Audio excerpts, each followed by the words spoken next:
Bueno, ya muy pocos días ya estamos de conocer el fallo que el próximo 27 de enero va a entregar la Corte Internacional de Justicia respecto a la demanda marítima de Perú contra nuestro país, y en esta ocasión estamos con el embajador de Chile ante los Países Bajos, el embajador Juan Martavit, quien es además coagente de nuestro país ante el tribunal, ante la Corte Internacional de Justicia de La Haya. Embajador, muchísimas gracias por acceder a esta entrevista. Y por conversar con nosotros sobre este importante fallo que vamos a conocer en los próximos días. Con el mayor gusto. Embajador, nosotros dejamos La Haya una vez que terminaron los alegatos. Ha pasado un poco más de un año, 13 meses. ¿Cómo trabaja la Corte desde el minuto en que terminan los alegatos, que son públicos, hasta el próximo 27 en que vamos a conocer efectivamente el fallo? Mire, concluidos los alegatos, el presidente dice en su última frase antes de levantar la audiencia que la Corte se retira a deliberar.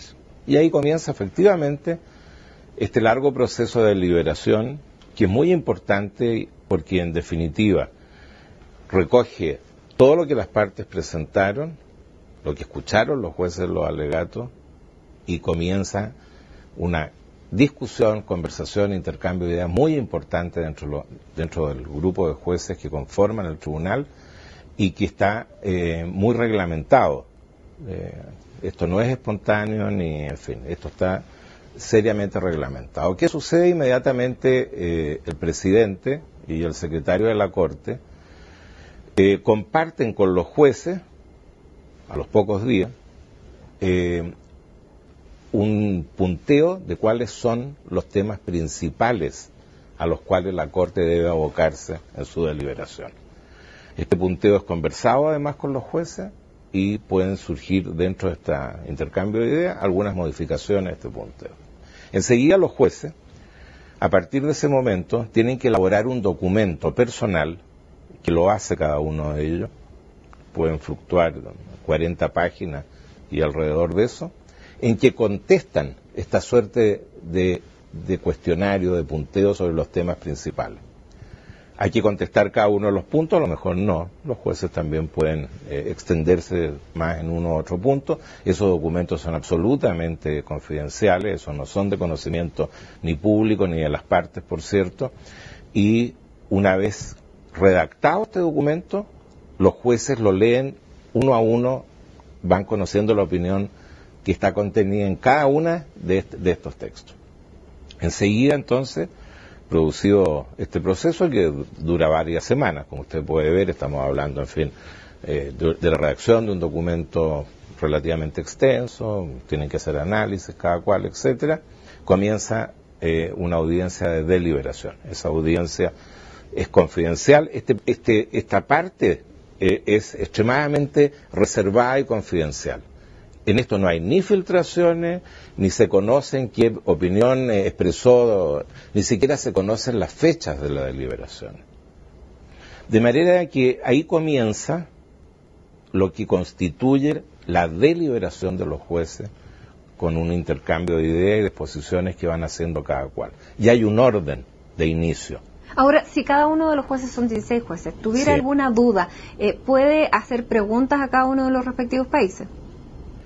Bueno, usted presenció en los orales cómo algunos jueces formularon preguntas. El juez Benuna, sí. Claro, concretamente el juez Benuna, y en otros casos he presenciado en distintas situaciones que pueden haber hasta 3, 4, 5 preguntas. Pero después no le mandan a Chile o a Perú preguntas que queden. En este caso en particular eso no ha existido.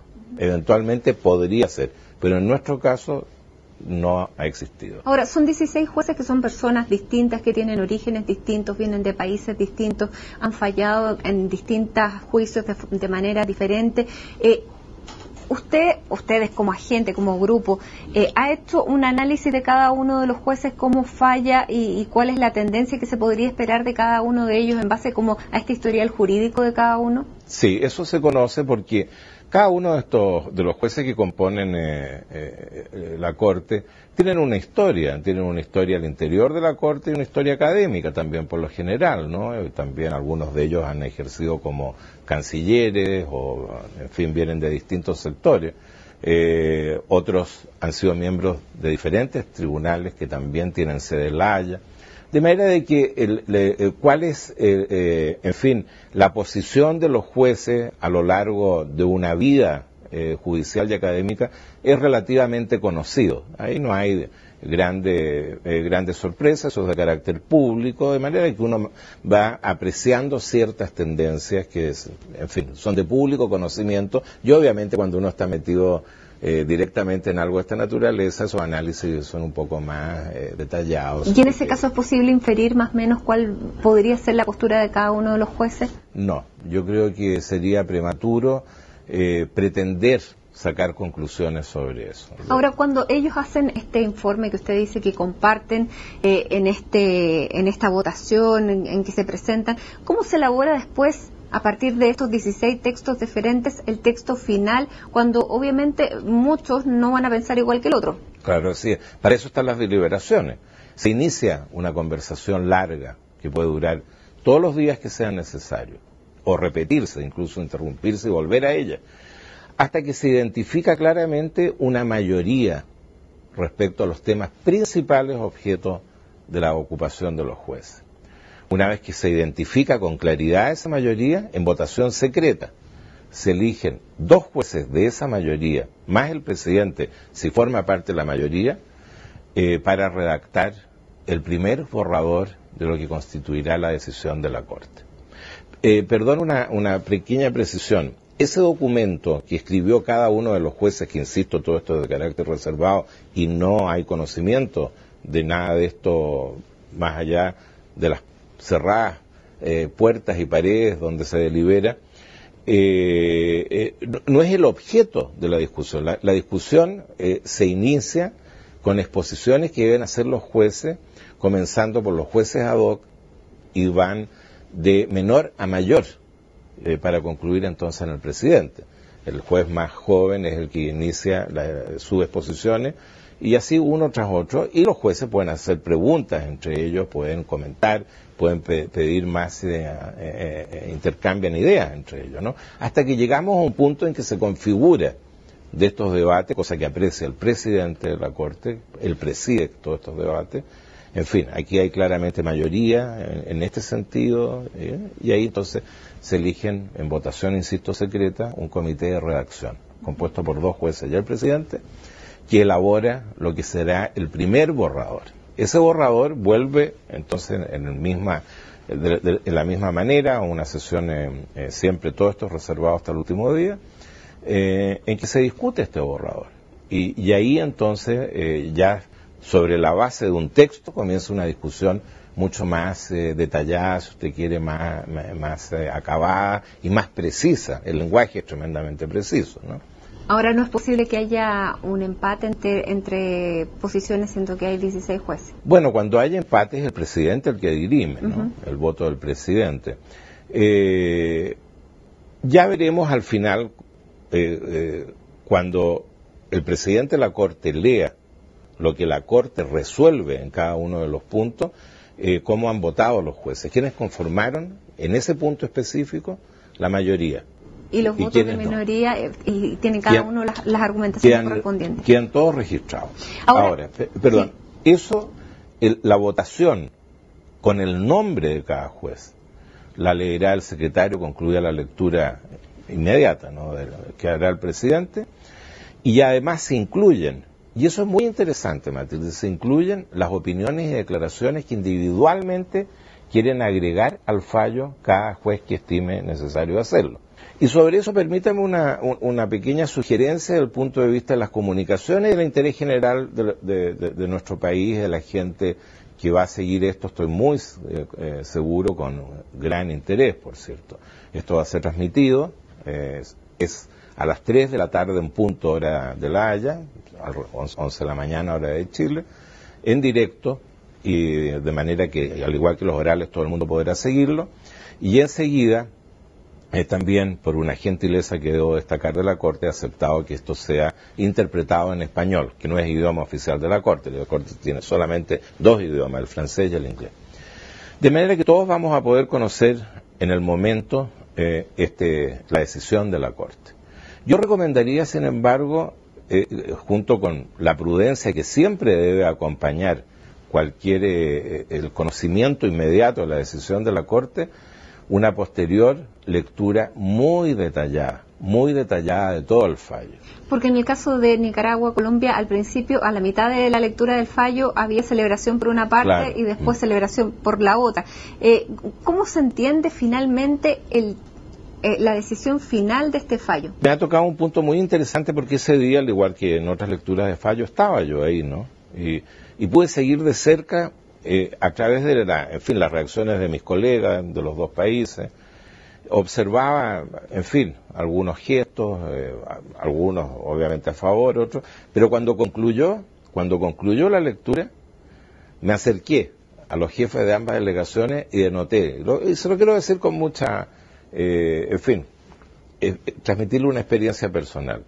Los dos estaban un tanto desconcertados, esa es la verdad, estaban los dos desconcertados. O sea, es bien difícil entender la resolución y que por eso de alguna manera me anticipo a decirle que esto debe ser leído con mucho cuidado, no solamente lo que vamos a oír nos va a indicar obviamente, importante va a ser lo que el presidente de la Corte diga sobre cada uno de los puntos que ha resuelto la Corte. Pero para conocer a fondo el fallo, créame que no es simple. Se necesita una lectura cuidadosa de expertos, incluso una persona, por más conocedora que sea, no es suficiente. De repente va a haber que cotejar antecedentes que están en los considerandos, ¿no? En los motivos que tuvo presente la Corte, de acuerdo a lo expresado por las partes. Pero la lectura de eso requiere una expertise, un conocimiento muy fino, de manera que realmente eso no se puede hacer ni en 10 minutos y posiblemente tampoco en 24 horas. Eso no quiere decir que no haya una posición inmediata de cada uno de los países. Los países con frecuencia se pronuncian, a la hora, 2 horas ya tienen más o menos una posición. Acuérdense que por eso asisten a estas lecturas y acompañan en ese momento a los agentes. Los abogados extranjeros no estarán todos, pero habrá unos que ayudan a ese proceso, Ana. Embajador, para aclarar lo que hemos escuchado en los últimos días y lo que puede estar en el imaginario de la gente, ¿es posible que este fallo se haya conocido por alguna de las partes? No, categóricamente yo le digo que no. ¿No? Yo llevo 5 años en La Haya, nunca he tenido conocimiento de filtraciones de fallos antes de la lectura que era el presidente y la instantánea distribución pública que se hace del fallo. ¿Y a qué se atribuye el optimismo de un lado y la cautela del otro?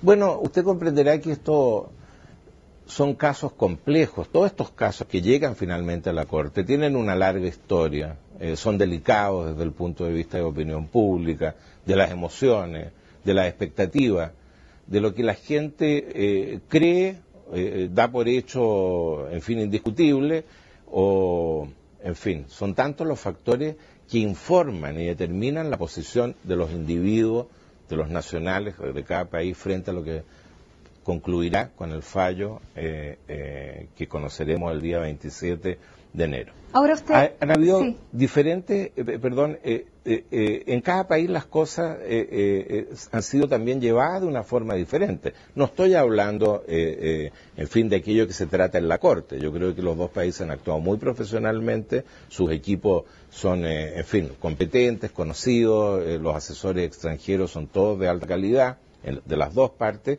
y eso se ha llevado conforme se debe tratar un caso de esta naturaleza ante la Corte. Pero las opiniones públicas es una cosa, la política es otra. Los intereses, regionales, de sectores de las sociedades. Y eso, eso queda entregado un poco a la prudencia, al buen criterio, al manejo que cada país, o sus ciudadanos en definitiva, no hablo de los poderes del Estado, las organizaciones más responsables, con gran conocimiento además de estas cosas, tengo plena confianza que van a manejar esto con toda la prudencia que se debe manejar. Embajador, este fallo se esperaba para junio, después para julio, después para septiembre, después de las vacaciones, finalmente se va a conocer el próximo 27 de enero. ¿Eso es un indicativo de algo? Mire, sinceramente yo he escuchado tantas versiones sobre eso, pero me quedo con lo que entiendo de esto y se lo voy a contar. Y yo creo que es interesante que la opinión pública también, que nos va a escuchar, conozca un poco de esto. Lo que digo tampoco es lo más definitivo que hay. Pero la Corte, dependiendo de los casos y del número de casos que tiene, agenda su calendario de actividades. Y de pronto hay situaciones que se van haciendo más complejas y requieren más tiempo. La deliberación en nuestro caso, en el caso con Perú, se llevó a cabo con 3 casos a la vez. Eran las audiencias, que duraron 3 semanas, respecto a la demanda presentada por Australia, interviniente como tercero Nueva Zelanda, contra Japón.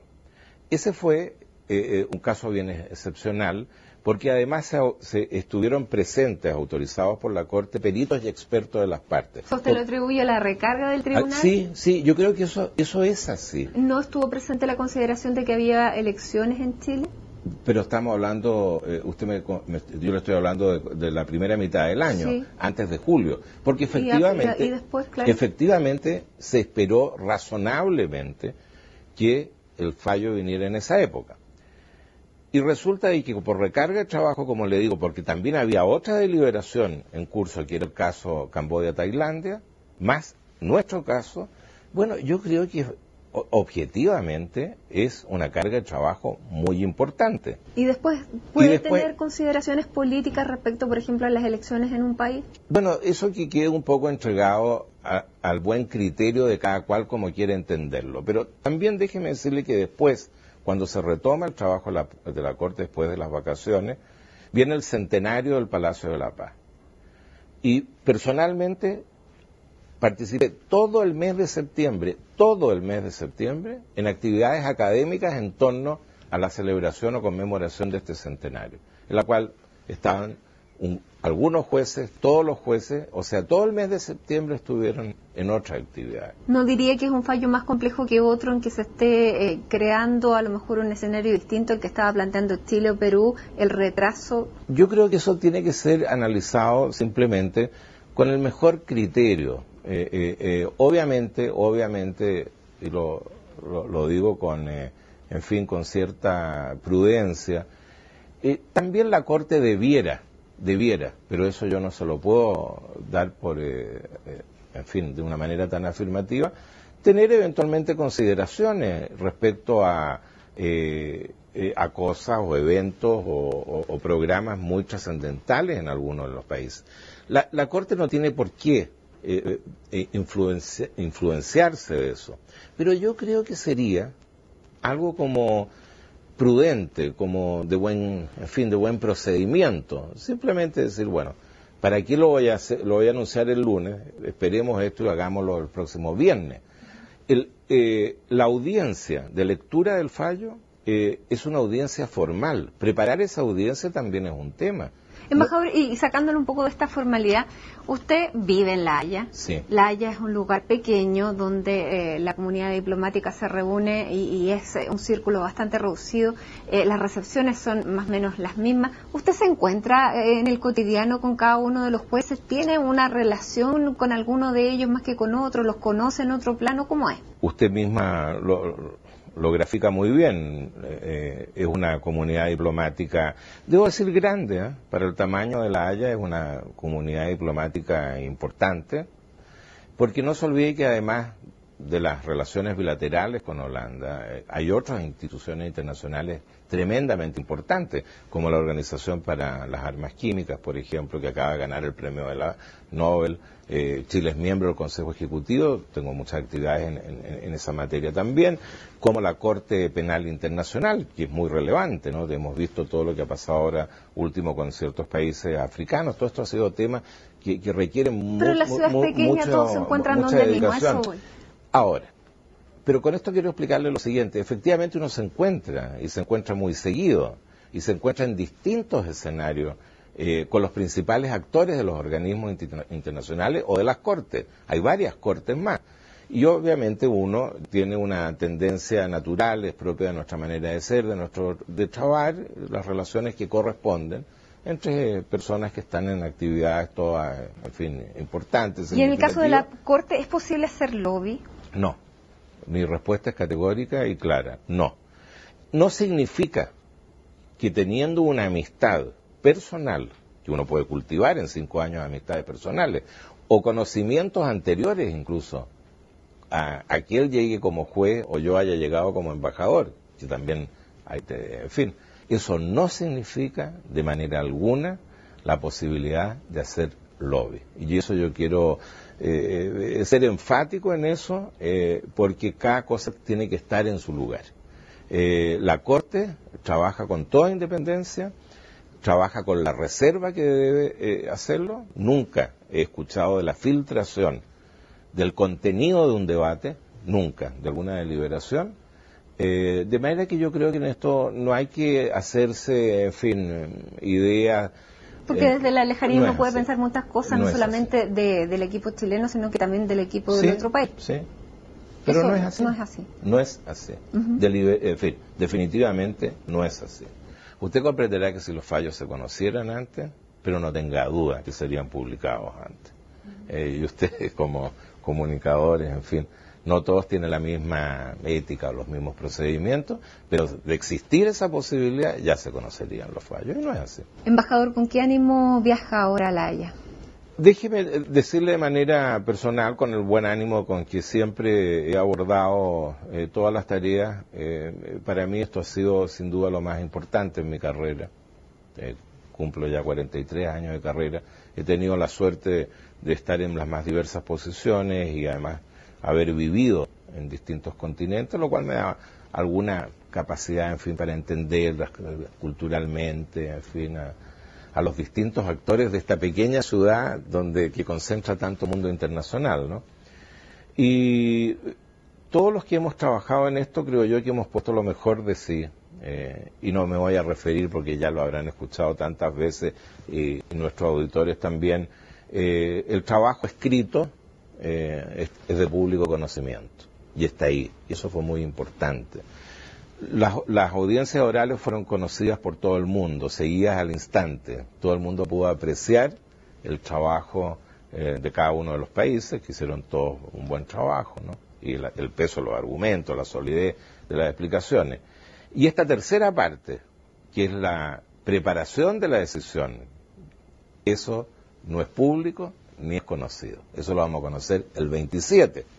Entonces esto hay que enfrentarlo con todo el tipo de prudencias que corresponden, con confianza y sobre todo en la seguridad que lo que de allí salga de esa corte hay que evaluarlo muy bien y tirar líneas para profundizar y perfeccionar, en fin, nuestra visión, creo yo, de nuestras relaciones con los vecinos y sobre todo de ejecutar e implementar el fallo con el tiempo, la prudencia que se requiere. No hay que nunca sobreestimar ni subestimar. Hay que tener la confianza con tranquilidad, con la tranquilidad que dan los años que hemos dedicado a trabajar en esto y sobre todo de un caso que tiene en la opinión pública un profundo arraigo y eso es lo que hemos llevado en estas 2 etapas, escrita y oral a la Corte de la mejor manera que ha podido hacerlo el país. Muy bien, embajador. La última pregunta, muy cortita. ¿Ya tiene también en su escritorio el tema de Bolivia, que van a presentarlo en el mes de abril ante la Corte? Sí.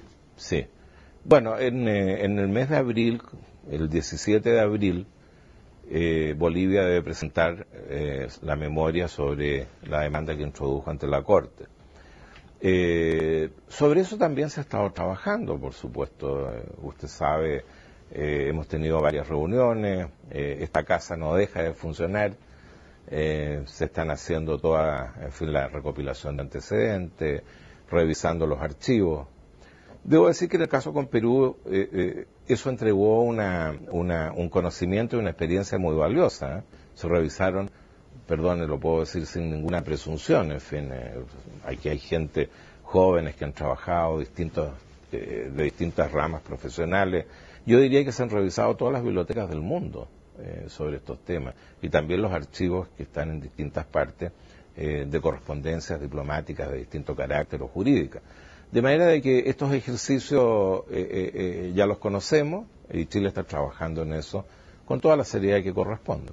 Embajador Juan Martavit, muchísimas gracias por esta entrevista con CNN Chile. Gracias a usted, muchas gracias.